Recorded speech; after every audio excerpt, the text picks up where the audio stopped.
Buenos días, en contados minutos daremos inicio a la conferencia magistral del día de hoy. Les agradecemos mantener sus micrófonos apagados durante la conferencia para evitar interferencias y recargas del sistema. Ya saben que al finalizar la presentación de nuestro invitado de hoy podrán realizar sus preguntas en el chat. Por favor, absténgase de grabar la presentación para evitar fallas en la misma. Nosotros vamos a realizar la grabación que posteriormente compartiremos y publicaremos en nuestro canal de YouTube para la consulta de todos. Gracias.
Buenos días a todos.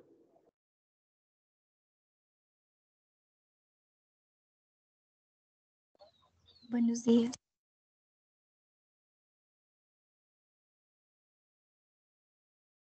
Buenos días. Buenos días.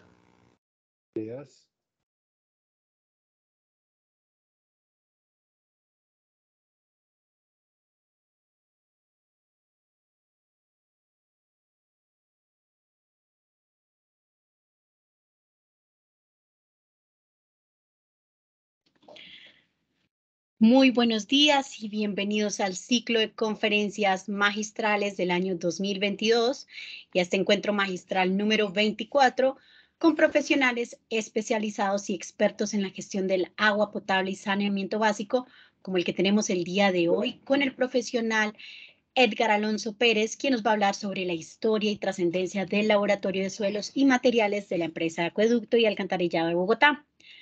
Les recordamos que estos espacios de intercambio de conocimientos se dan en el marco del proceso de gestión del conocimiento e innovación, en donde como parte de la política se tiene establecido que la empresa promueve la gestión del conocimiento e innovación para el logro de los objetivos estratégicos a través de la identificación del conocimiento existente y requerido y el reconocimiento de las oportunidades de investigación, desarrollo, innovación, que permiten el cierre de brechas, la formalización, la preservación, la transferencia y la apropiación del conocimiento.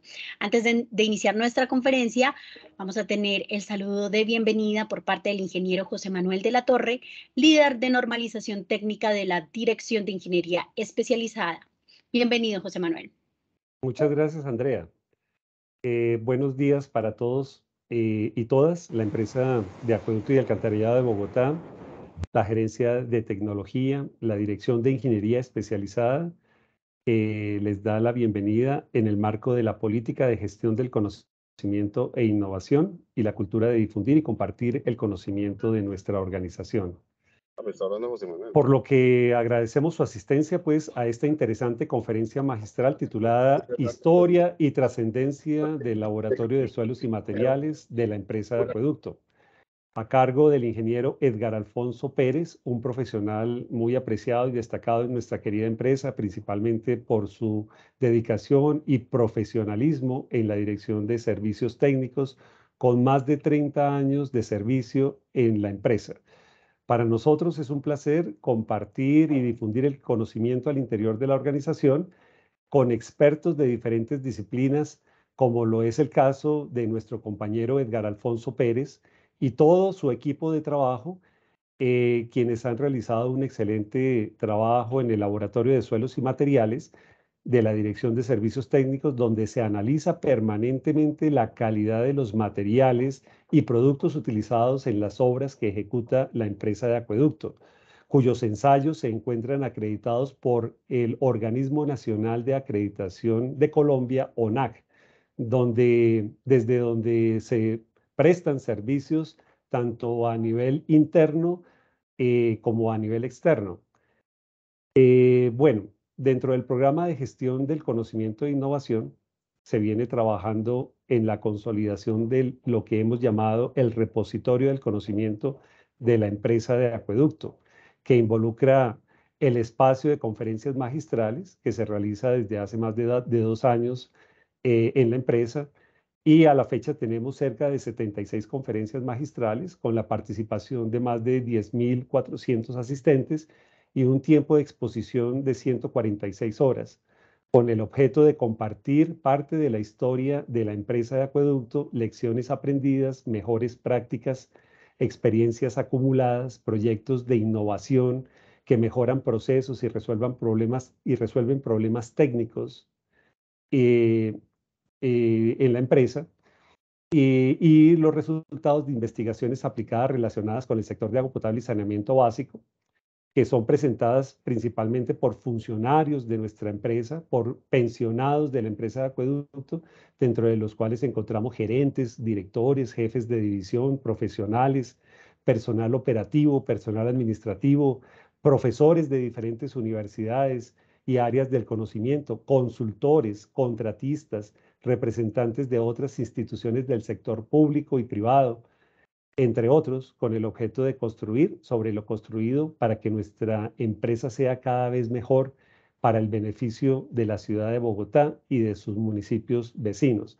Recordemos que nuestro laboratorio de suelos y materiales lleva en operación cerca de 60 años. Tiene historia en la empresa de Acueducto, algo parecido pues a lo que vimos en la conferencia magistral de la semana pasada con el laboratorio central de aguas.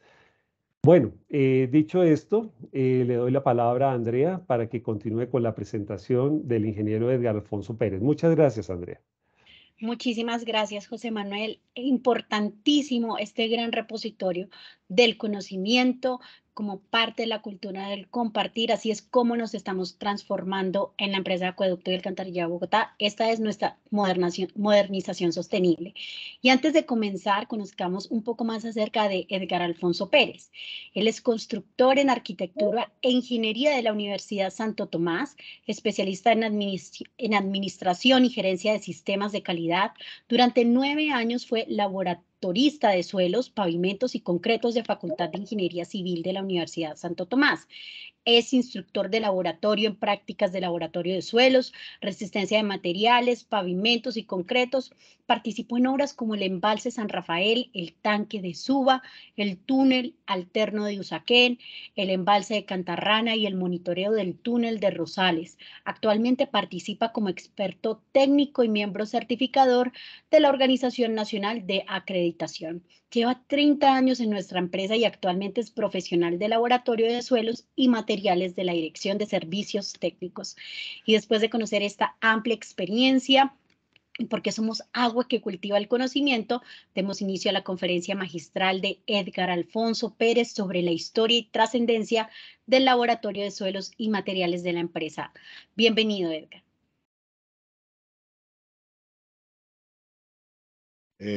Gracias, muy buenos días a todos los asistentes a esta charla. Gracias, Andrea, gracias a la Gerencia de Tecnología, a la Dirección de Ingeniería Especializada por esta invitación. Vamos a tratar de hablar de la historia del laboratorio, las experiencias que hemos tenido en las diferentes obras de trascendencia de la empresa. No vamos a dictar una cátedra de mecánica de suelo, solamente vamos a hacer un recorrido por la historia del laboratorio, a contar la experiencia que hemos tenido y las vivencias a través de estos 30 años, ya que pues en realidad mi vida laboral siempre ha transcurrido aquí en el laboratorio de suelos, es decir, conozco un poco de este tema y de la historia. Entonces, para esto inicialmente les voy a presentar un pequeño video. Posteriormente iniciamos la presentación y vamos llevando, espero no aburrirlos mucho. Y entonces iniciamos. Voy a compartir mi pantalla. Está acá. Está la presentación acá.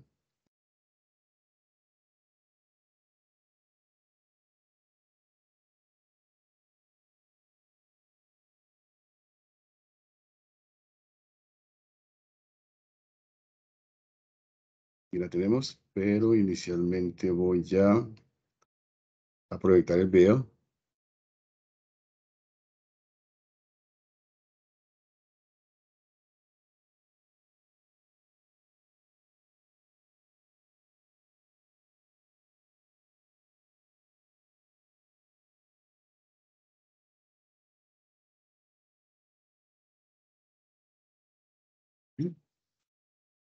Esperen.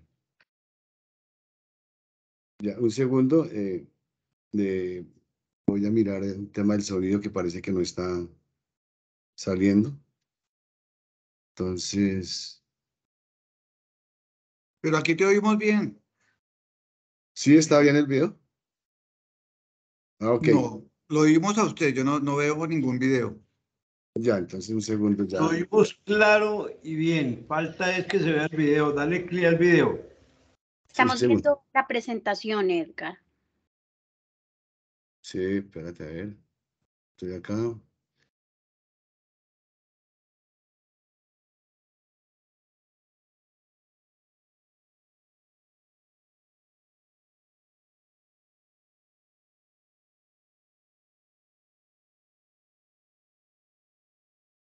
Dar Alfonso, si quieres, yo proyecto el video. Ah, bueno, hazme el favor, es que aquí no encuentro el botoncito. Ah, aquí es donde dice incluir el sonido. Espérate, entonces le digo incluir sonido. Partir.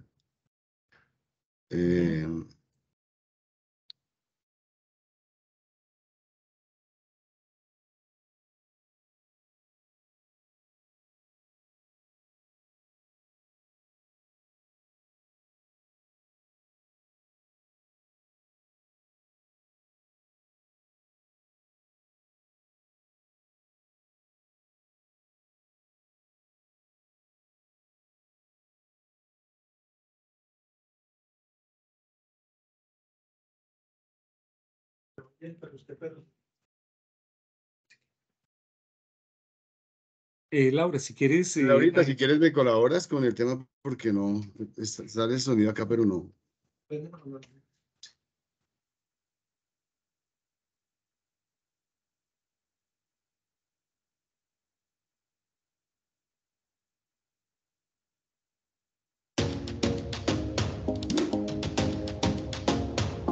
la empresa Acueducto Alcantarillado de Bogotá prestamos servicios de laboratorio de suelos, materiales y concretos. Ejecutamos pruebas de campo para garantizar la calidad de los suelos, rocas, cementos y concretos y demás materiales empleados en obras de infraestructura.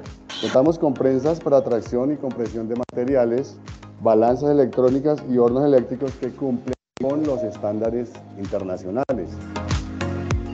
Un dato muy importante es que el laboratorio de suelos se encuentra acreditado con la Organización Nacional de Acreditación bajo la norma ISO 17025 de 2017.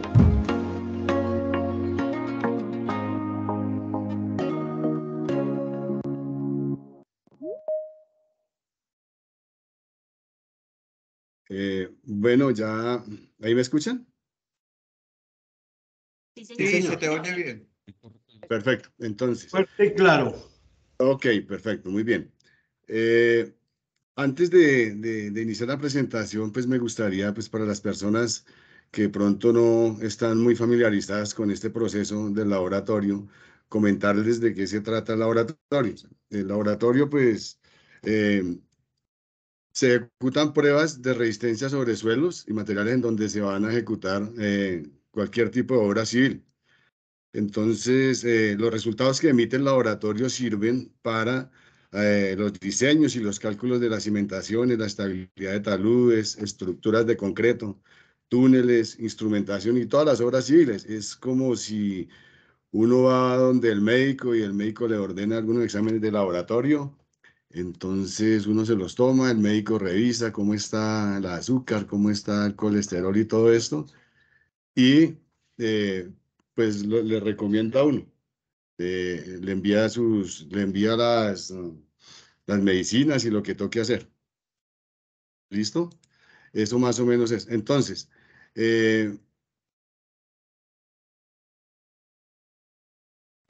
el laboratorio hace esto. Al final, también pues presta la ayuda a las personas que ejecutan, que compran materiales para la infraestructura de acueducto y alcantarillado para el mantenimiento, como tapas, rejillas y todo este tipo de elementos que adquiere la empresa. Siguiente. Dentro de la introducción, pues el laboratorio de materiales pertenece a la Dirección de Servicios Técnicos, que es una dirección de la Gerencia de Tecnología. Este laboratorio cuenta con más de 50, como 60 años, de acuerdo a lo que hemos averiguado de experiencia, y ha estado presente en obras, las obras más importantes y trascendentes que ha tenido la empresa. Dentro de sus objetivos está pues, prestar apoyo a los clientes internos en el control de calidad de obras que se ejecutan, y esto es para garantizar la vigencia y la permanencia y la durabilidad de las obras con el tiempo. También presta apoyo a las áreas que adquieren materiales y se ejecutan los ensayos de resistencia y de formabilidad sobre los diferentes materiales. Y de otra parte, pues también vendemos servicios a clientes externos que así lo solicitan, teniendo en cuenta el procedimiento para poderlos atender. Bueno, dentro de la historia de suelos, como les decía, el laboratorio tiene cerca de 50, 60 años. Hemos investigado, hemos encontrado algunos documentos como catálogos de los equipos, un manifiesto de aduanas en donde por allá en el año 1953, 54 la empresa empieza a importar equipos para poder montar el laboratorio y poder empezar a ejercer el control sobre sus obras. Pues por aquella época ese tipo de actividades estaba llegando al país y lo ejecutaban solo las facultades de las universidades, como la Universidad Nacional, la Universidad Javeriana, los Andes, las universidades importantes que tienen sus facultades de ingeniería civil eran los que prestaban, y adicionalmente lo que se denominaba antes como el Ministerio de Obras Públicas, que eran los que desarrollaban las vías del país, también tenían su laboratorio. Entonces, esta era una actividad pues relativamente nueva por esa época. Les voy a hablar de estas obras. El laboratorio, de acuerdo a lo que hemos investigado, hizo presencia con las perforaciones por el año 1950-54. Se adquirieron unas máquinas de perforación, equipo pesado, y se hicieron las primeras perforaciones. Antes de esto, como antecedentes, se tenía la construcción del embalse La Regadera, que eso fue por ahí en el año 1934 y 1938. Se consideró la necesidad manifiesta que tenía la ciudad de Bogotá de tener, a garantizar el agua potable para sus ciudadanos. Entonces, con los estudios que se hicieron, se emprendió de la construcción del embalse La Regadera. Resulta que cuando se inició esta obra se presentaron muchos problemas de suelos. En esa época, pues, se había proyectado que la presa iba a tener entre 70 y 80 metros, pero cuando se empezó a construir se presentó una falla geológica. La arcilla en donde estaba fundando la obra empezó a aflorar y hubo necesidad de parar la obra. También hubo necesidad de traer expertos, dentro de ellos alguien que era considerado como el padre de la mecánica de suelos, el doctor Carl Terzaghi, quien vino, visitó la obra y diagnosticó que esa obra era mejor dejarla así porque no había en el momento pues solución para esto. Es por eso que esa presa quedó solamente con cerca de entre 30 y 40 metros, es decir, no se construyó con el, eh, el volumen total que se había proyectado. Entonces, a partir de ahí se creó la necesidad de buscar nuevas fuentes para captación y almacenamiento de agua, viendo el futuro de la ciudad. Y ahí es donde inicia el embalse de Chingaza, que es un embalse que está ubicado en el Parque Nacional Natural Chingaza, en el municipio de Fomeque. Y la misma tiene una vertiente de la laguna de Chingaza. Esa obra se terminó el año 1982. El laboratorio, por supuesto, hizo presencia cuando se empezaron las excavaciones en el control de calidad de las rocas, que eran rocas que presentaban fallas, eran rocas como lutitas, materiales denominados frágiles, y materiales tipo areniscas tiernas que también presentaban muchas fracturas. Se ejecutó la obra, la presa, y adicionalmente, pues, el túnel de Chingaza que llevaba el agua hasta la planta de aquella época, se llamaba el Sapo, y se llama la planta Francisco Biesner. Entonces, ¿qué pasaba con esto? La obra, pues, el laboratorio ejecutó todas las pruebas necesarias, la obra se terminó, pero se tenía claro que había un problema gravísimo, era de vulnerabilidad del sistema. Es decir, como esto solamente se hizo la excavación del túnel y se hizo solamente, se bombeó concreto neumático para hacer el revestimiento con alguna malla electrosoldada, el sistema quedó supremamente vulnerable. Es decir, que cabía la posibilidad de que hubiese un derrumbe y la ciudad de Bogotá se creara una emergencia porque el agua, ya que el 80% del agua de los bogotanos proviene de Chingaza, el sistema Chingaza. Es entonces cuando se proyectó la construcción del embalse de San Rafael. Después de varias negociaciones, se ubicó el sitio en donde funcionaba el Parque La Calera, que era un sitio turístico. Se hicieron los estudios de factibilidad y prefactibilidad y se arrancó con la construcción de lo que es el embalse San Rafael.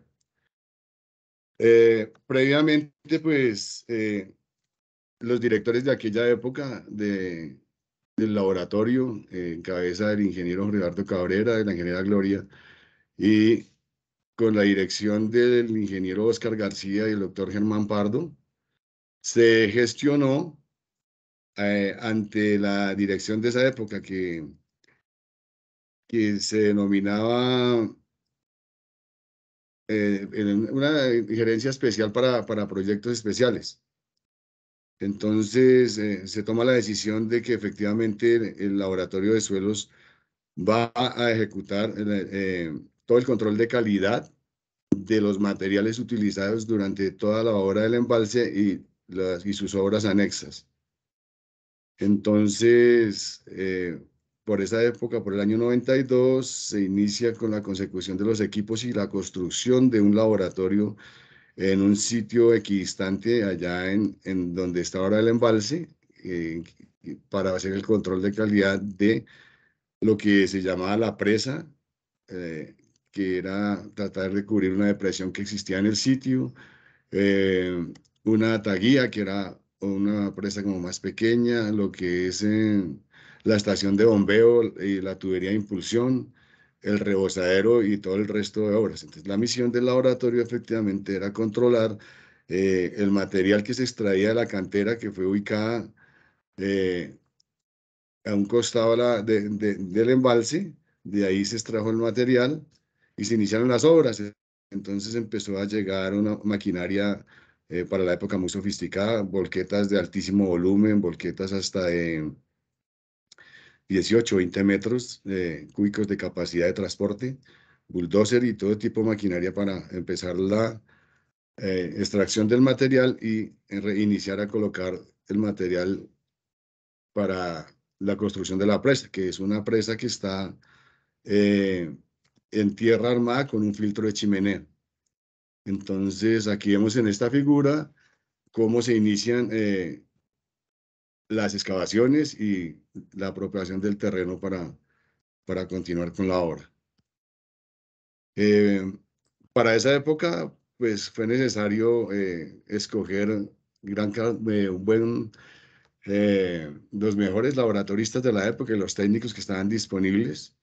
Fue necesario capacitarlos en las técnicas de muestreo, las técnicas de ejecución de ensayos sobre rocas, las técnicas de ejecución de ensayos de clasificación de suelos, las técnicas para ejecución de ensayos de compresión de cilindros, de concreto y todo el tema de control de calidad de los concretos que se utilizaron durante toda la obra.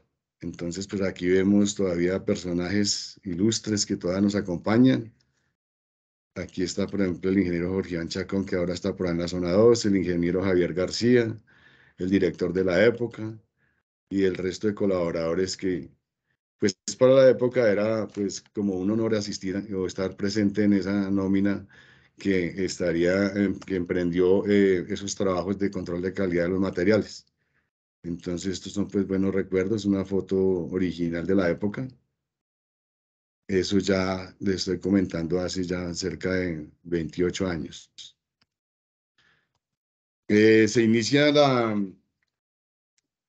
construcción de un túnel, que es un túnel para desviar el río Teusacá, que anterior pasaba por el sitio. Entonces, se inician las excavaciones en dos frentes. Y el día que se encontraron los frentes con un tiempo récord, se celebra ese día una misa que utilizan las personas que trabajan en los túneles, que es la fiesta de Santa Bárbara. Entonces ese día se celebra una misa y se hace una fiesta grande, una gran reunión y se celebra porque, digamos, es un buen acontecimiento la obra. Aquí vemos, nos tocaba ingresar todos los días al túnel, tomar las muestras que salían de roca y los materiales propios de esta geología, de este sitio.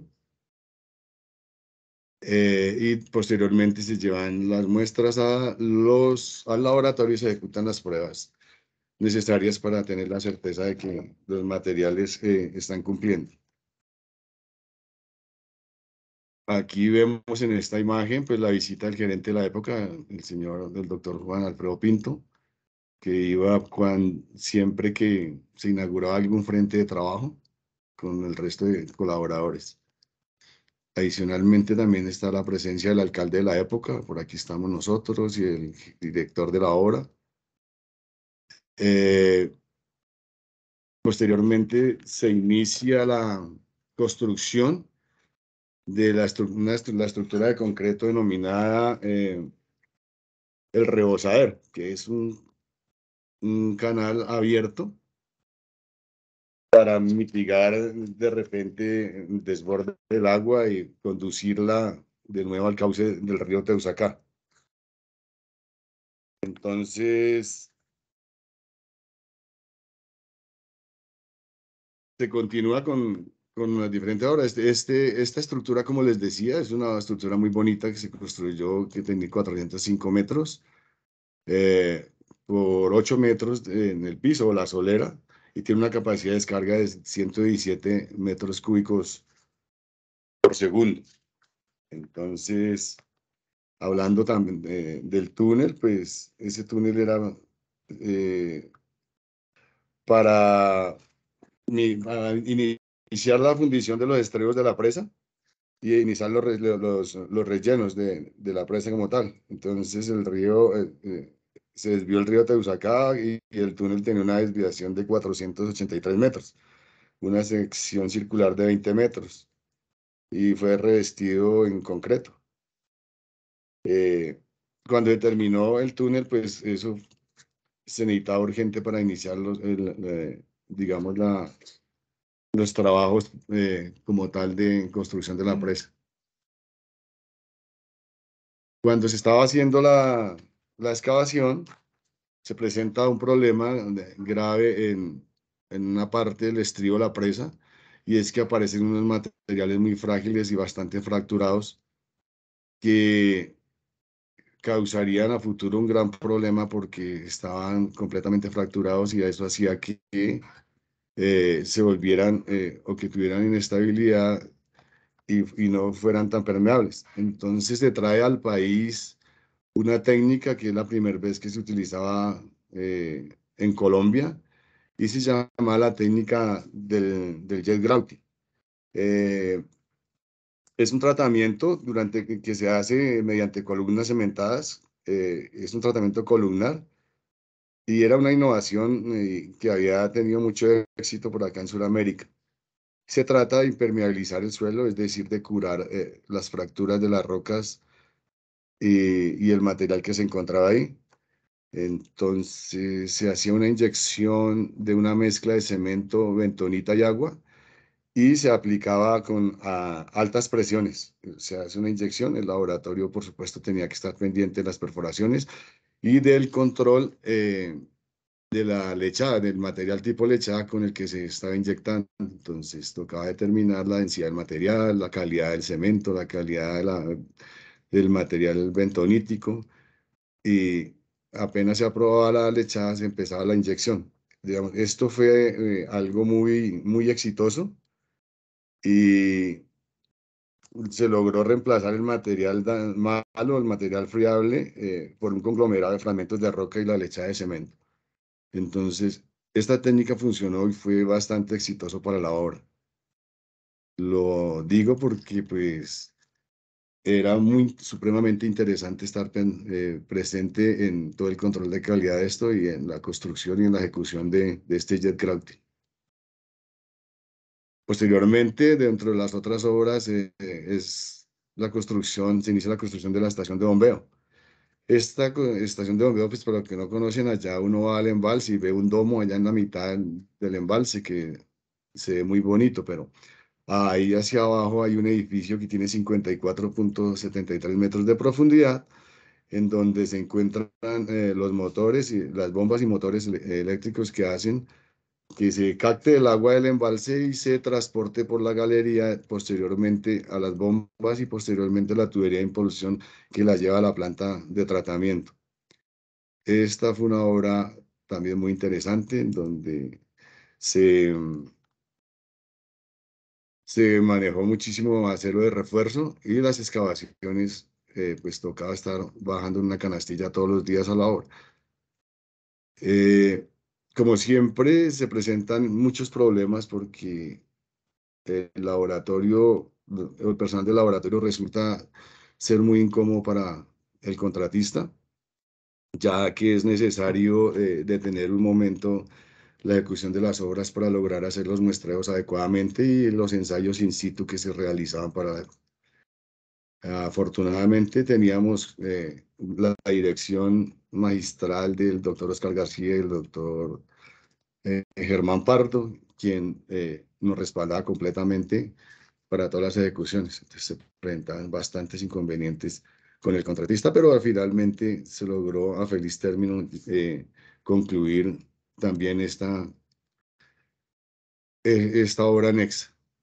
Aquí vemos ya la presa terminada, básicamente acá está la presa terminada, es una presa que tiene 56 metros de altura.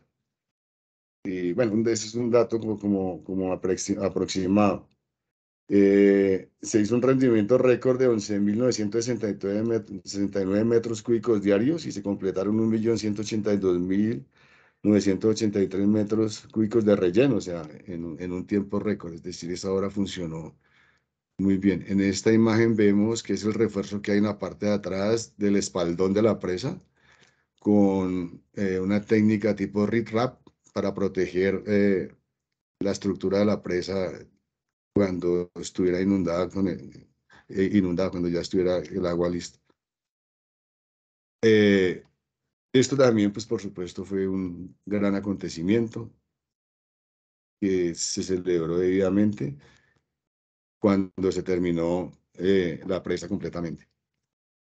Aquí vemos una imagen ya de cuando se terminó la presa, antes de empezar la inundación. Entonces, pues aquí hay unos detalles de la obra. Los recursos de esta obra salieron de la empresa y del Banco Mundial y de Findeter.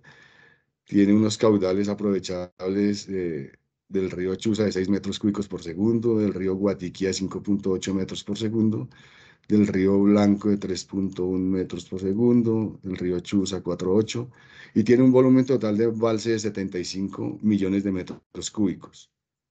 Es una obra hecha tipo homogéneo con filtro de chimenea, con una altura de 59 metros y una longitud de 680 metros. El volumen total del relleno fue 2.749.737 metros cúbicos y el ancho de la cresta tiene 7 metros. Aquí vemos la imagen de cómo está la estructura de control, la estación de bombeo. Por acá se capta el agua y se lleva después a la planta de tratamiento Francisco Wiesner. Básicamente, pues esa es la obra. El laboratorio cumplió exitosamente con todas las expectativas, se hizo el control de todos los materiales de relleno, todos los concretos, todos los cementos, estudios sobre los areniscas, sobre los materiales que se extraían, se hacían. Básicamente la función es determinar las características mecánicas de los materiales que se extraen mediante ensayos de compresibilidad, ensayos de formabilidad y ensayos de resistencia. Entonces fue un éxito y una obra muy interesante que ejecutó el Laboratorio de Suelos y Materiales de aquella época, que era de la dirección del Centro de Investigaciones, se llamaba por aquella época en cabeza del ingeniero Jorge Eduardo Cabrera. Aquí es una visita del señor alcalde, vemos una imagen de la visita del señor alcalde de la época, del doctor Antanas Mox. Entonces resulta que se terminó el embalse, se empezó a inundar y como a los 3 o 4 meses por allá, como en enero creo del 97 se presenta una gran emergencia, efectivamente. Se presenta un derrumbe en un tramo de Ventanas y Malla y es necesario pues cerrar las compuertas y prematuramente abrir servicio del embalse San Rafael para que la ciudad de Bogotá pues no se quedara sin abastecimiento de agua potable. Entonces se abre San Rafael, el agua pues no era de la misma calidad de Chingaza, es decir, los costos de tratamiento creo que se suben mucho, pero se tiene la posibilidad de entrar al túnel. Aquí es el día que ingresamos al túnel a mirar la magnitud del derrumbe y nos damos cuenta que efectivamente es un derrumbe de alta magnitud. Se contratan las empresas especializadas para hacer la reparación y nuevamente el laboratorio está presente en el control de calidad de los concretos y los materiales que se extraían del derrumbe. Y adicionalmente, pues, garantizando el control de calidad de los materiales que se están utilizando para el nuevo revestimiento del túnel. Entonces, hasta ahí termina, es una obra supremamente interesante, muy bonita. Les quería dar un recorrido a las personas que tal vez estuvieron en la época y que ya se habían olvidado, y las personas que no tuvieron la oportunidad de conocer cómo fue el sistema constructivo de esa obra tan importante que es el Embalse San Rafael, que hoy pues le da mucha tranquilidad a la ciudadanía porque tenemos otra opción. La vulnerabilidad del sistema pues mitigó en gran parte para esa época. Posteriormente pues se inicia la construcción de otra estructura muy grande, que es la del segundo tanque con más capacidad que se encuentra en la ciudad de Bogotá, es el tanque de Suba, que es una fuente alterna para el servicio en el occidente de Bogotá, y su abastecimiento pues proviene de la red de Tibitoy y posteriormente una tubería que baja por toda la 116 y que sale ahí del túnel de Usaquén, del tanque de Usaquén. También se hizo todo el control de calidad de materiales. Personalmente me tocó estar allá. Como siempre, lo mismo, teniendo inconvenientes y peleando con el contratista, con los señores proveedores del concreto, por aquella época los señores de Cemex. Se logró hacer la obra también bajo la dirección del ingeniero Oscar García y el ingeniero Germán Pardo, que eran por aquella época los encargados de esas obras especiales para el acueducto. Se clasificaba el material arenoso que se hace en la solera o en el piso. Se controlaba la compactación de este tipo de material arenoso y se hacía todos los ensayos pertinentes para garantizar la calidad del concreto, ya que son concretos de alta resistencia con inclusor de aire. Se logró esto. Hubo también muchos inconvenientes. Recuerdo que uno de los inconvenientes es que por aquella época los carros, las mixers llegaban muy tarde porque se abría una ciclovía, se abrían eso, entonces los carros llegaban muy tarde. En ese evento por acá, en uno de los muros, eran unos muros que se construían con refuerzo en acero de 10 metros de longitud por 10 metros de alto por 50 metros, por 5 metros de ancho, perdón. Hubo necesidad de demoler alguna vez uno, eso fue una pelea muy grande, porque no hubo continuidad en el suministro de concreto y se creó una junta fría. Es decir, una junta fría es como una grieta en la mitad del muro. Con mucho pesar para todos, tocó empezar la demolición del muro y construirlo nuevamente. Al final, pues se terminó. Esto es un tanque muy bonito que tiene dos secciones independientes para poder hacer mantenimiento.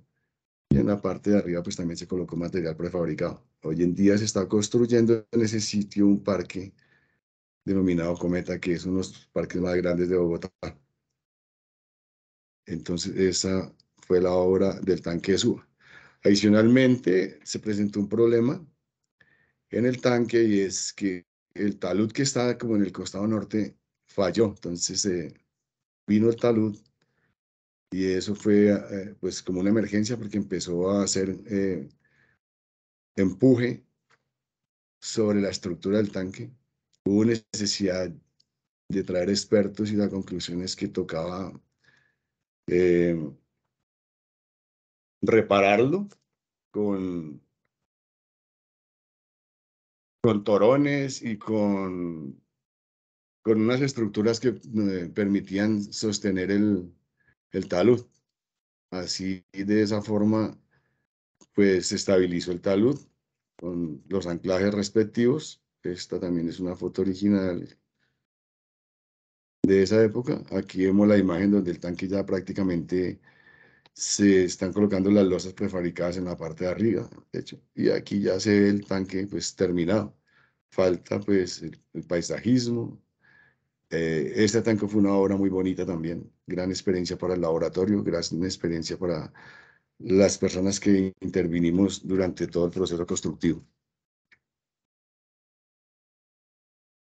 Posteriormente se inicia pues otra obra supremamente importante, ya que se había disminuido la vulnerabilidad del sistema Chingaza. Existe otro problema que el agua que se transporta ya tratada desde la planta Biesner a la red matriz se transporta por un túnel que es de 2.5 kilómetros, pero también presentaba vulnerabilidad, es decir, si ese túnel fallaba, pasaba lo mismo, la ciudad se quedaba desabastecida y se crearía una gran emergencia. Entonces, se inicia la construcción de este túnel alterno, adicionalmente de una mini central hidroeléctrica. Por el tipo de material es necesario traer una tecnología y se tiene que utilizar una técnica para que no sea tan agresiva para el tratamiento de ese tipo de material, ya que son materiales de roca y toca disminuir pues, el tema agresivo para no llegar a fracturar ese material. Se escogió una máquina tunelera de referencia a Voss Alpine ATM-75 que cumplía con los requisitos específicos para este proyecto. Esta obra es dirigida también por la gerencia técnica y se inaugura en el 2002 con el alcalde de la época también, que era el doctor Enrique Peñalosa. Una obra muy exitosa, una obra muy bonita, una gran experiencia para el laboratorio. Todas estas obras pues, nos dejan una gran enseñanza profesional, nos dejan una gran enseñanza del manejo y la dirección de una obra.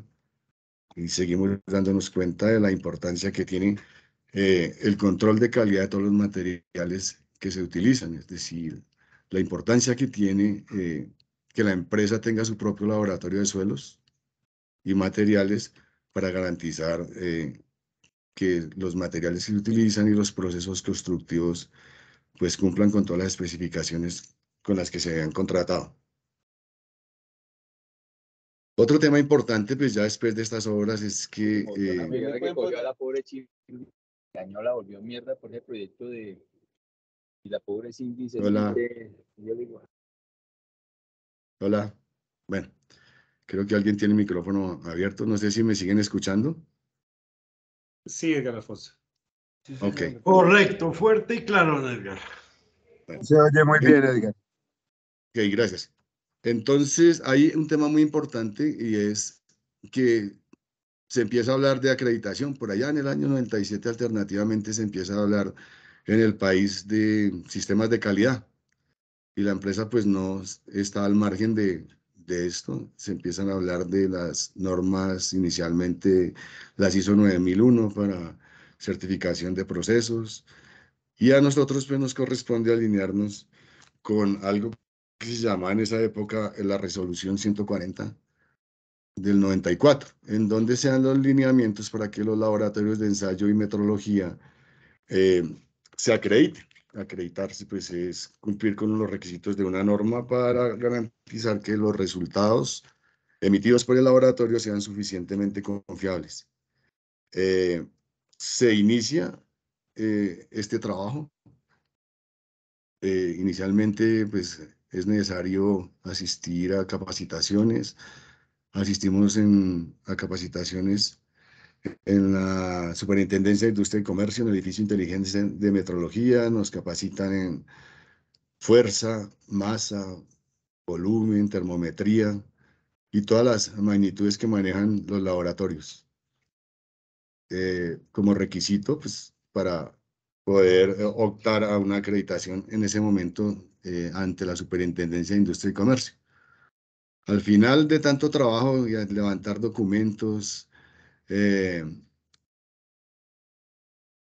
y cumplir con todos los requisitos de esa resolución de esa época, pues logramos obtener por allá en el 2007 la acreditación del laboratorio. Ese día fuimos un poquito famosos porque salimos en el boletín del sindicato de aquella época y eso fue algo, mejor dicho, una gran victoria para el laboratorio, pero no sabíamos en qué nos estábamos metiendo, porque verdaderamente, o sea, realmente el mantenimiento de un sistema de calidad y el cumplimiento de los requisitos de la norma 17025, que es demasiado técnica, pues son bastante complicados y un poco onerosos.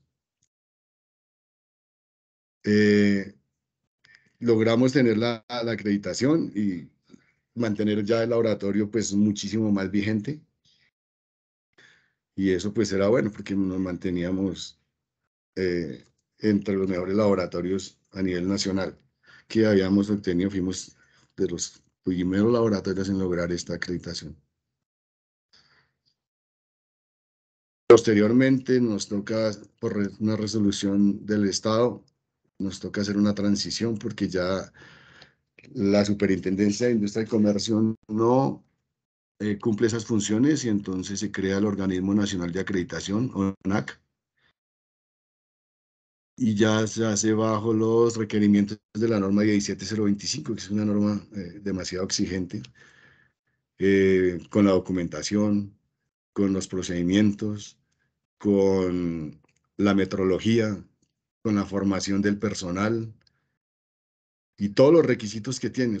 Es bastante compleja y sobre todo es necesario cumplir y tener muchas auditorías, una auditoría interna y otra al año, otra auditoría por parte del ente el acreditador. En esa época, pues las auditorías eran bastante complicadas porque el concepto que se tenía de auditoría era diferente. Entonces venía un señor lleno de conocimientos, un sesudo, y se paraba al frente de uno como un juez de la República y nosotros al frente bastante nerviosos tratando de contestar y de los requerimientos de la auditoría. Finalmente, pues el conocimiento y la experiencia de todo el personal del laboratorio era muy bueno y logramos conseguir también la acreditación por parte de la ONAC. También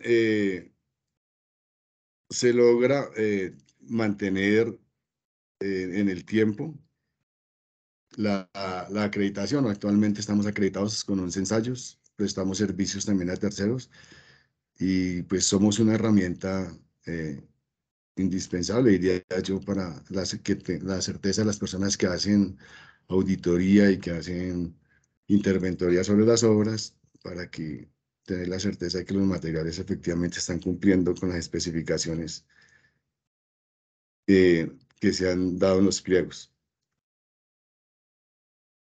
Otro proyecto importante que se lleva de la mano, que nació también en esa época en el Centro de Investigaciones y que personalmente pienso que es de las cosas buenas que le ha pasado a la empresa, de los proyectos buenos que se han emprendido y de los proyectos buenos que se han logrado. Es lograr que la empresa tenga o tuviera sus propias normas, sus normas de servicio y normas de producto. La infraestructura de la empresa creció muy desordenada en cuanto a que se compraban o se adquirían elementos que no estaban estandarizados. Entonces, eso se puede notar ahora cuando se hace mantenimiento en las redes de acueducto y alcantarillado, que todos los elementos no coinciden en medidas ni en calidad.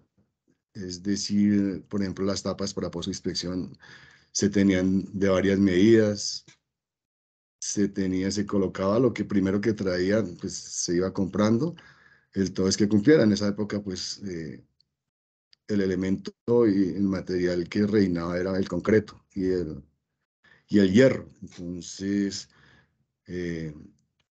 hubo un fenómeno muy grande y es que el precio de la chatarra creció mucho y entonces empezaron a perder las tapas de pozo de inspección y la ciudad casi que se vio en emergencia porque se veían huecos por todos lados. Esto ocasionó muchísimos accidentes y hasta la pérdida de vidas de algunos niños. Es entonces cuando se inicia, pues, con muchos proveedores, a ver que nos presentaran proyectos de elementos, de material que fueran no reciclables, pero que cumplieran con los requerimientos de la norma. Entonces, ¿qué se hizo con las normas? En cabeza del ingeniero José Manuel de la Torre, se inicia ese proyecto. Junto con el laboratorio se empiezan a hacer las normas y el laboratorio está pendiente lo que respecta a las pruebas necesarias para tener un absoluto control y un muy buen control sobre los materiales que se adquieren y así garantizar su durabilidad. Se crean las normas NP, que han sido, digo, bastante beneficiosas, y las normas NS que dan los lineamientos para la construcción de las obras de la empresa, los atraques de tubería, inclusive la reparación de los andenes, la instalación de tubería, la calidad de las tuberías y todas estas cosas pues nacen a partir de ahí. Es decir, la empresa ha venido muy bien enfocada y tratando de estandarizar estos procesos, también tratando de estandarizar la calidad de los productos que adquiere. Por esta razón, los proveedores de elementos llegan al laboratorio y el laboratorio ejecuta las pruebas necesarias para que ellos cumplan. Inicialmente, pues, por supuesto que los primeros prototipos de materiales que llegaron no cumplían con la expectativa que se tenía para en las normas. Entonces, aquí vemos muchos ensayos, se ensayaban los medidores, se hacía un ensayo de tensión, actualmente ya no lo ejecutan mucho porque no lo piden. Aquí hay unos prototipos de materiales que llegaban y pues se rompían porque no cumplían. Eso hizo que los proveedores aceleraran mucho más su proceso de investigación, trayendo nuevos prototipos, cambiando los diseños, cambiando los materiales, hasta que finalmente lograron dar, como se dice coloquialmente con el chiste, y ya algunos empezaron a cumplir y lograron obtener algo que se denomina una carta de aceptación, con la cual la empresa le dice, sí, su elemento cumple, y usted ya lo puede comercializar con nosotros. Esto se hace cada 2 o 3 años, se renueva esta carta de aceptación. Entonces yo vuelvo y insisto que esto fue algo muy bueno que le ha pasado y que le está pasando a la empresa, porque pues a pesar de que no se ha disminuido del todo el robo de las tapas y de eso, pero sí se disminuyó bastante y entonces esto ha mitigado bastante ese problema que teníamos. Adicionalmente también un proyecto importante, y ya después de muchas auditorías, la norma 17025 nos pide unas condiciones especiales para el laboratorio en términos de su planta física, su ventilación, su visibilidad y todo esto. Entonces el laboratorio por aquella época jamás se había remodelado. No se había tenido la oportunidad de tener un laboratorio nuevo y presentábamos muchísimas fallas en las auditorías. Aún las seguimos presentando, pero ya como a menor escala. Entonces hubo la necesidad de emprender un proyecto para la modernización del laboratorio. Ya con nuevos directores, con nuevos gerentes, se empiezan a conseguir los recursos para intentar remodelar el laboratorio. Fue pues bastante complicado, porque también por aquella época se nos presentó otro gran problema y era que por directrices de la gerencia general el laboratorio ya no debía existir más, entonces se vino una directora y entregó algunos cargos del laboratorio, no nos daba los recursos necesarios para el laboratorio, y eso pues fue algo muy grave para el laboratorio. Esta historia sí en realidad es un poquito antes de tener la segunda acreditación. Entonces, como 5 o 7 funcionarios que quedamos, incluidos unos profesionales que queríamos pues tener una muerte digna, nos resistimos a que este laboratorio fuera entregado, y con ayuda pues, del sindicato logramos pedir una reunión en la gerencia general, presentamos un proyecto y finalmente nos dieron como nueva vida y arrancamos otra vez con esto. Entonces esto fue algo pues que fue duro para todo el laboratorio de la empresa. Afortunadamente tuvimos, digamos, el respaldo de muchas áreas de la empresa que eran técnicas que hacían uso del laboratorio, y logramos sacar adelante otra vez el laboratorio.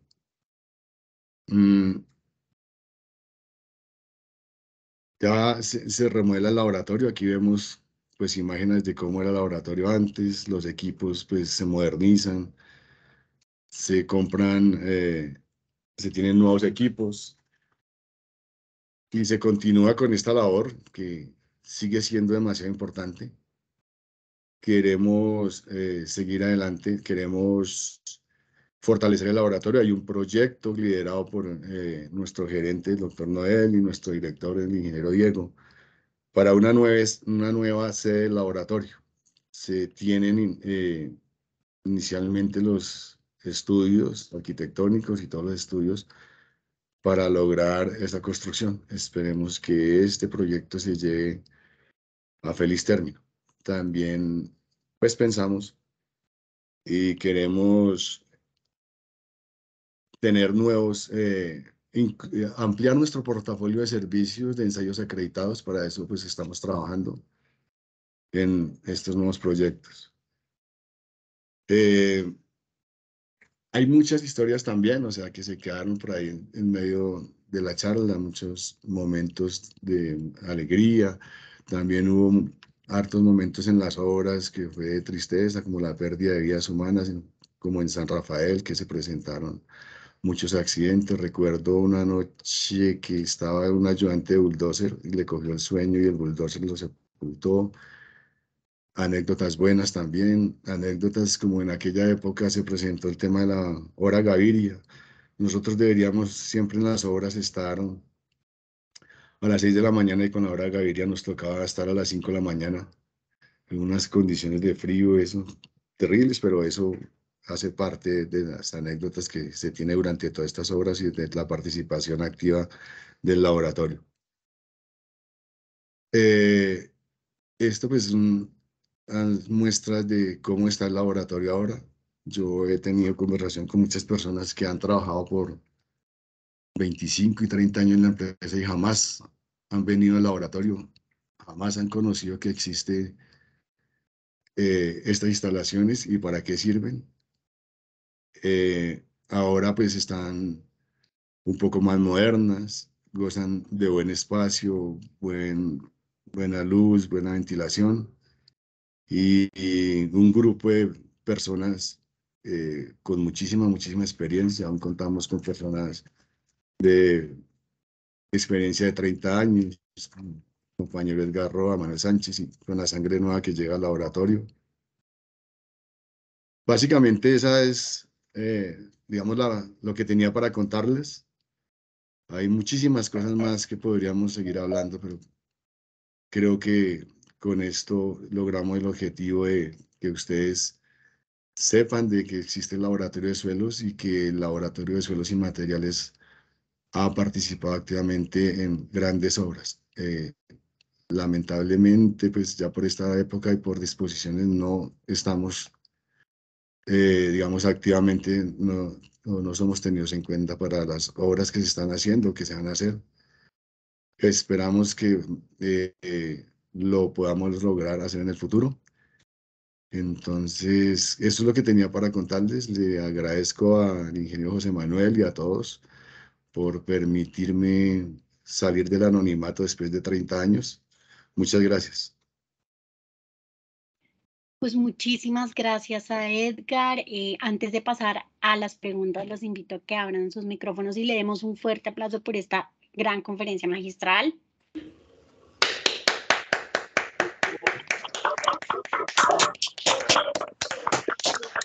Gracias. Damos paso a las preguntas.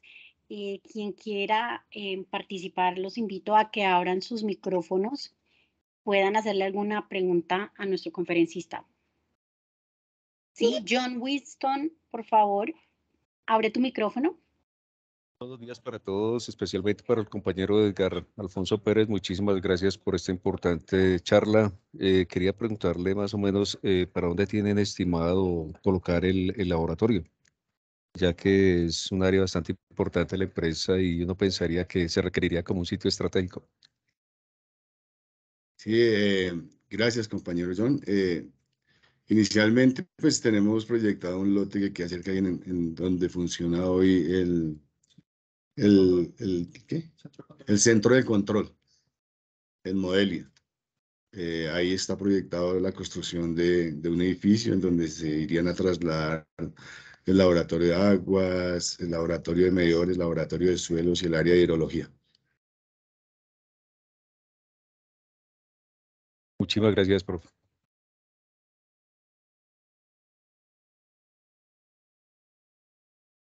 ¿Alguien más tiene alguna pregunta? De todas maneras, me resta también invitarlos a las personas que participan en las obras de la empresa. Este es su laboratorio. Si tienen alguna duda respecto a los materiales utilizados, a la calidad de los materiales, nosotros estamos siempre pendientes para solucionarle cualquier duda con respecto a los muestreos, respecto a los materiales que llegan, los materiales que se utilizan en las diferentes obras. Vamos al sitio, ejecutamos los muestreos, traemos las muestras, ejecutamos los ensayos, entregamos los resultados. Y ya con esos resultados, pues se pueden tomar unas muy buenas decisiones respecto al curso de la obra. Juan Carlos Sánchez tiene una pregunta. Gracias, Laura. Más que una pregunta, felicitar a Edgar por su muy buena presentación, su gran experiencia y profesionalismo con la compañía. La verdad que nos llena de alegría y orgullo. Y como usted sabe, invitado para siempre de todas las grandes obras de la empresa. Ahorita tenemos el proyecto de PSH de Ventana, donde habrá que hacer también unos trabajos muy importantes a nivel de suelos que usted tal vez ya empezó a reconocer. Entonces, bienvenido, muchísimas gracias y vamos adelante. Ok, gracias, ingeniero Juan Carlos. Sí, por supuesto, estamos pendientes de su obra. Esperamos pues tener la máxima colaboración para que la obra tenga un muy buen curso.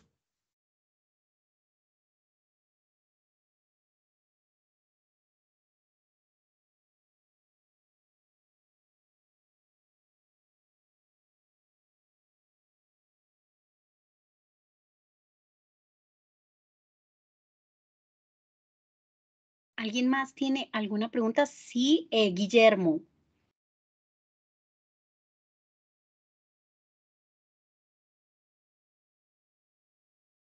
Te invito a que abras tu micrófono y puedas hacer tu pregunta.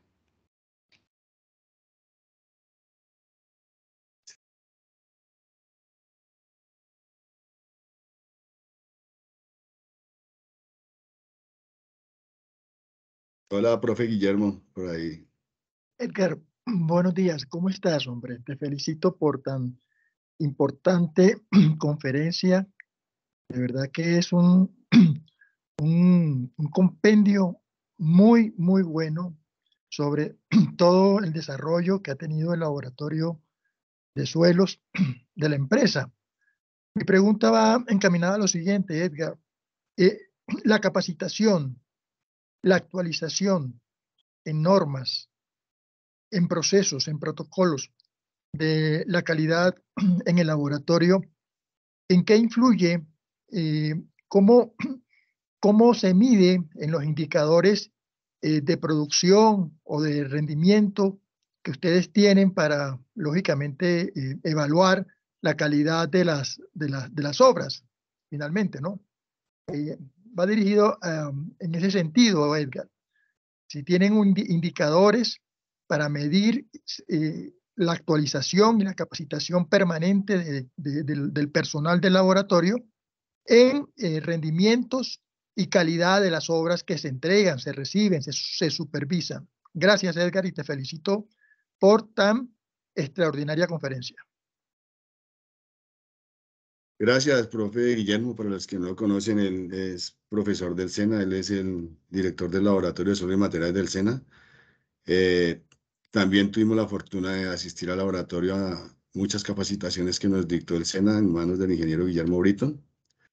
Al respecto, le comento que sí, efectivamente, la norma 17025, pues la norma 17025 es muy clara en el numeral 6.2 que habla de personal.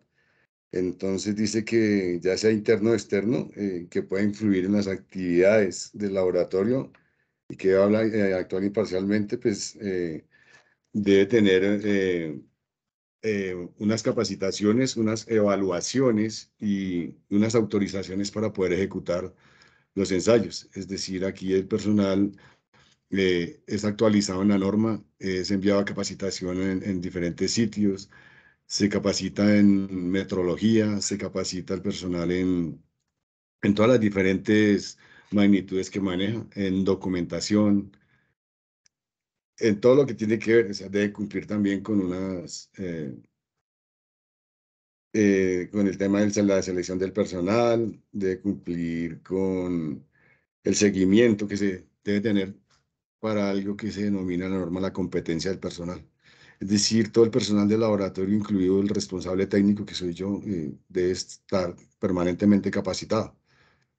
De una vez pues aprovechamos pues para mirar a ver qué posibilidad tenemos de capacitaciones nuevas con el SENA, ya que pues hemos gozado de este privilegio de estar capacitados por ese laboratorio que usted dirige, ingeniero. Gracias, Edgar. Te comento que a partir de ayer están abiertas las convocatorias para formar los técnicos en laboratorio de suelos en el SENA. Como tú sabes, es una formación gratuita, es una formación de año y medio, ¿sí? Y pues a partir del día de ayer ya está abierta la convocatoria en la plataforma de inscripciones del SENA, la plataforma Sofía. Entonces, para los que estén interesados en formarse como técnicos en laboratorio de suelos y concretos, pues pueden ingresar al portal del SENA, la plataforma Sofía, y ahí se inscriben y pues se someten al proceso de selección y pues lógicamente muchos de los personas que están contigo allá se formaron en el pasado en las aulas del SENA. Muchas gracias, Edgar, y un abrazo. Saludos a todos los compañeros de la empresa. Ok, profe Guillermo, gracias. Edgar, nos pregunta Francia Elena, ¿por qué no participan en las obras? Realmente eso obedece a las políticas de alta gerencia. Las obras y los, digamos, son autónomas los contratistas de tener su propio laboratorio. Ellos pues eligen su propio laboratorio de confianza. Entonces, básicamente esas son las políticas que se tienen de un tiempo para acá, en las cuales en los pliegos de condiciones de cada contrato hablan de que se debe hacer un muy buen control de los materiales, pero los contratistas, bueno, ya que en este momento pues las obras grandes se contratan y ellos tienen la posibilidad de elegir el laboratorio que ellos quieran. Entre otros saludos de felicitaciones, te leo algunos. Acá dice Wilmer Francisco Vanegas, felicitaciones ingeniero Edgar, su labor en la empresa, en el laboratorio de suelos y más importante en Bogotá, ha sido de suma importancia y nos alegra que su legado perdure y su conocimiento se transmita para las nuevas generaciones. Gracias por compartir con nosotros su experiencia y conocimiento. Y también Rafael Cárdenas, quien dice: conozco tu proceso desde la universidad y el profesionalismo con que asumes cada actividad y la dedicación para sacar adelante el laboratorio de la empresa. Solo me resta felicitarte y que continúes con esas ganas de progresar. Muchos éxitos. Si alguien más tiene algún comentario o pregunta, los invito a que levanten su mano y si no, vamos cerrando esta conferencia magistral. Bueno, tenía que decir muchas gracias, ingeniero Rafael. Sí, recuerdo tanto por allá en el año 1985, cuando usted se formaba como ingeniero civil y a mí la labor mía era de instrucción de laboratorio en suelos, materiales y concretos. Lo recuerdo como a muchos ingenieros que laboran aquí en la empresa, que tuve la posibilidad de formar en la parte de laboratorio.